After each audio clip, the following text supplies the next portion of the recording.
එයා උග්‍ර කර්මවාදී කියලා කියන්නේ. ඒක මතක තියාගන්න බහුවර්ණ වලට මහවි උග්‍ර කර්මවාදී.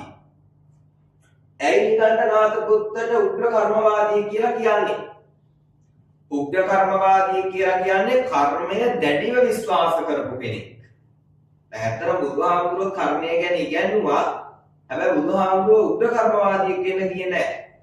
බුදුදහම කියන්නේ කර්මය වුණත් වෙනස් කරන්න පුළුවන් කියන කතාවනේ බුදුහාමුදුරුවෝ ගන්නන්නේ. හැබැයි නිගණ්ඨනාථ පුත්තගේ ඉගැන්වීම තුළ කර්මය වෙනස් කරන්න බෑ. කර්මයට අනුව තමයි සියල්ලම සිද්ධ වෙන්නේ කියලා මෙයා උගන්වපු නිසා මෙයා උග්‍ර කර්මවාදියෙක් හැටියට අපි ඊට පස්සේ මේ ශාස්ත්‍රය ඇතුලේ තවත් වෙනසක් තියෙනවා. දැන් අපි මෙච්චර දවස් ඉගෙන ගත්ත ශාස්ත්‍රවරුන්ගේ ඉගැන්වීම අකිවියවාදී ඉගැන්වීම හැටියට තමයි ඉගෙන ගත්තේ නේ. අකිවියවාදී. අකිවියවාදී නෙමෙයි මේ ශාස්ත්‍රවරයා නිගණ්ඨනාථ පුත්ත කිවියවාදී. ඔතේ මේ නිගණ්ඨනාථ පුත්ත කිවියවාදී ශාස්ත්‍රවරයෙක් කියලා කියන්න හේතුව තමයි එයා කර්මය විශ්වාස කළා.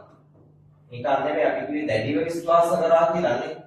කර්මය දැඩිව විශ්වාස කළ නිසා එයා කිවියවාදී ශාස්ත්‍රවරයෙක් හැටියට තමයි අපි හඳුනාගන්නේ. එතකොට ಭಾರತයේ කිවියවාදී ශාස්ත්‍රවරු දෙන්නෙක් ඉන්නවා. එක්කෙනෙක් තමයි ශාක්‍යපුත්ත ශ්‍රමණ. ශාක්‍යපුත්ත ශ්‍රමණ කියලා කියන්නේ බුදුහාමුදුරුවන්ට. අනිත් එක්කෙනා තමයි ජෛන මහාවීර හේවා මේ නිගණ්ඨනාථ පුත්ත කියන ශාස්ත්‍රවරයා. එහෙනම් අපි බලමු නිගණ්ඨනාථ පුත්තගේ ඉගැන්වීම් මොනවද තියෙන්නේ අපිට ඉගෙන ගන්න කියලා.